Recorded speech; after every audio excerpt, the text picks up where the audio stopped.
By June of 1982, the Bekaa Valley in eastern Lebanon had become the most heavily defended stretch of sky in the Middle East. 19 Syrian surface-to-air missile batteries sat dug into the ridgelines, mobile SA-6 launchers, older SA-2 and SA-3 sites, and radar-directed ZSU-23-4 guns threaded between them for close-in defense. On the morning of June 9th, the first machine the Israeli Air Force sent toward that valley was not an F-15 or an F-16. It was a Scout, a small propeller-driven drone carrying no pilot and no weapons. Its only task was to be noticed. Behind it, farther back and silent, the fighters waited for the valley to answer. To the Syrian radar operators tracking their screens, the Scout looked like the leading edge of an Israeli strike package. They did exactly what 9 years of Soviet training told them to do. They switched on their radars and they reached for their missiles.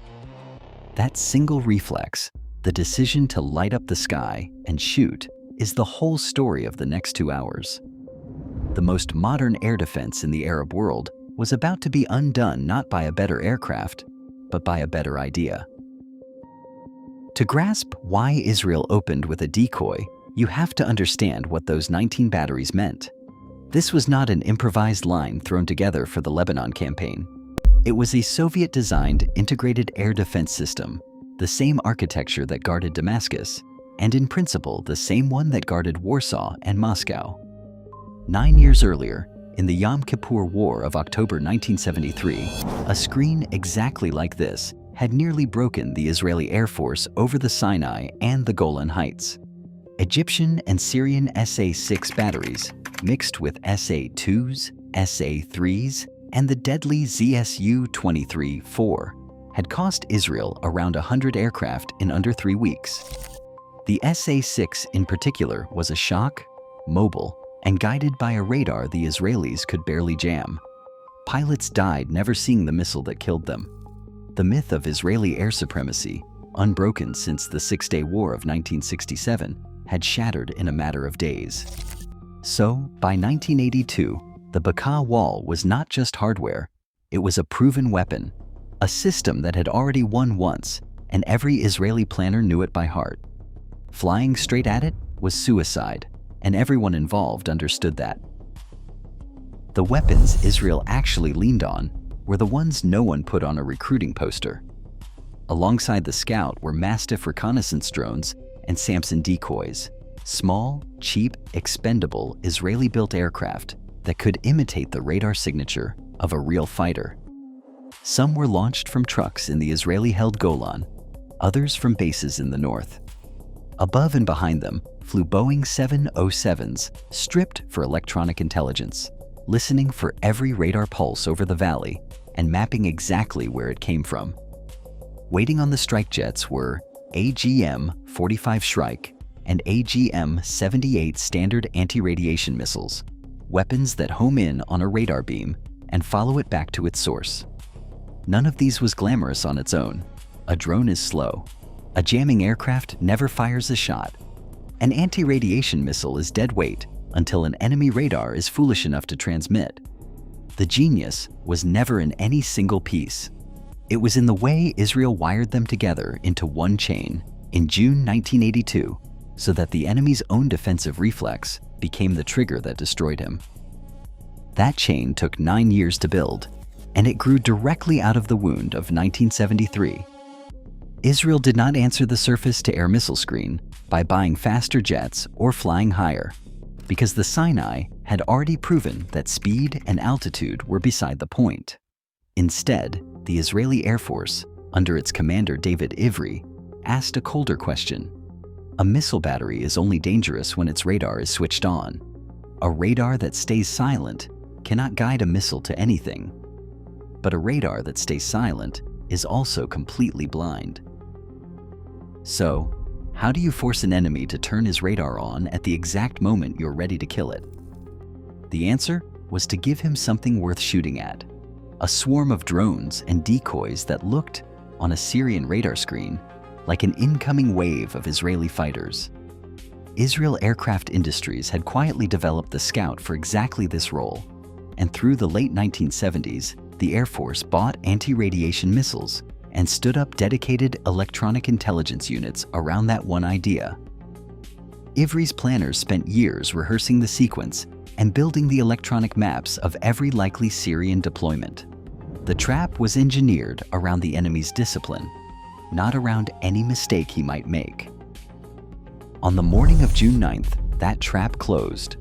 As the Scout and Samson decoys crossed into the valley, Syrian battery after battery brought its radar to life and locked on, convinced a major strike was inbound. In those first minutes, the Boeing 707s and the drones fixed the precise location and frequency of nearly every emitter in the Bekaa and passed the coordinates back. Then the real strike arrived. Shrike and Standard missiles rode the Syrian radar beams straight down onto their antennas, while F-4 Phantoms and F-16s followed with Maverick missiles and cluster munitions against the launchers left exposed. Batteries that shut their radars off to survive went blind and could no longer fire.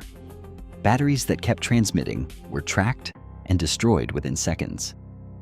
There was no safe option left. Israeli artillery and ground-launched decoys added to the confusion, and crews who tried to hitch up their launchers and flee were caught in the open by the strike jets.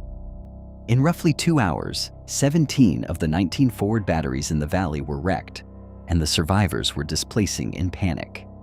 The wall that had haunted Israel since the Sinai simply came apart on a single afternoon. Then came the part the Syrians could not avoid. With their missile screen collapsing, the Syrian Air Force scrambled its fighters, MiG-21s and MiG-23s, to save what was left on the ground. They flew straight into the second half of the trap. Overhead, an E-2C Hawkeye early warning aircraft watched the entire battle unfold and directed Israeli F-15s and F-16s onto each Syrian jet before it could find a target of its own. Worse for the Syrians, their ground control radar and radios were being jammed, so their pilots climbed into the fight half-blind, cut off from the controllers who were supposed to guide them. Israeli fighters carrying radar-guided AIM-7 Sparrows and heat-seeking AIM-9L missiles and vectored into perfect firing positions picked them off one after another. Syria kept feeding its squadrons into the fight over the following days, sending them up in small groups that the Hawkeye simply detected and handed off in turn. Over those 2 days, more than 80 Syrian aircraft were shot out of the sky. Not one Israeli aircraft was lost to a Syrian fighter. It became one of the most lopsided air battles in the entire history of jet combat. The temptation is to explain those numbers by saying the Israeli jets were simply better and they were good. But that is not why the Bekaa Wall fell. It fell because a static defense built around expensive hardware met a moving system built around information. Every Syrian battery worked exactly as designed. Every radar functioned. The problem was that the whole architecture depended on switching those radars on, and Israel had turned that one necessary act into a death sentence. The wall did not run out of missiles or crews. It was simply never given a target it could safely shoot at. And the moment it tried, it gave itself away to the listening aircraft above. A wall of missiles is only as strong as the radar that aims it, and Israel had made that radar the most dangerous thing a Syrian crew could switch on. The most modern air defense in the region was undone by cheap drones, a handful of converted airliners, and a plan that used the enemy's own doctrine against him as the weapon. In almost every era, the side that wins is not the one with the heavier machine, but the one with the sharper idea about how machines should work together.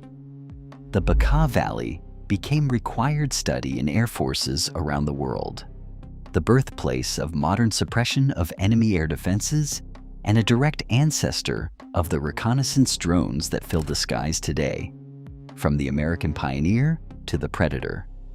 In Moscow, the Soviet General Staff read the reports with alarm because the wall that fell in Lebanon was the same one guarding their own cities. The lesson David Ivry spent 9 years building was not that Israel needed a better fighter. It was that the metric that mattered was never speed or altitude. It was who forced whom to reveal himself first. Doctrine quietly beat hardware. If stories like this are why you are here, subscribe and stay with the WarShadow, where the textbook was usually wrong.